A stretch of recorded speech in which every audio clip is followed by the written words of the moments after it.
How to find saved drafts on Facebook. Hey everyone, welcome back to the channel. In today's video, I'll show you how to find saved drafts on Facebook. So now without further ado, let's get started.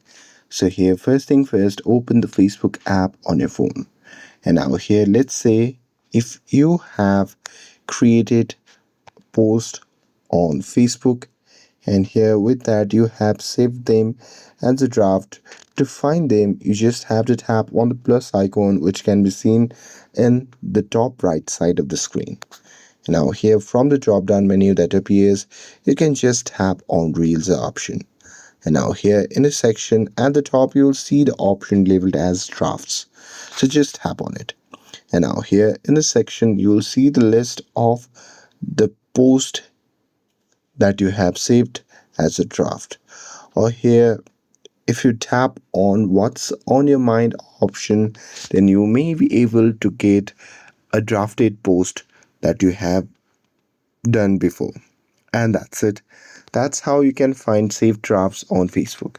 With this, if you found this video helpful, then don't forget to like, share, and subscribe to get updated for more videos. Thanks for watching, and I'll see you in the next video.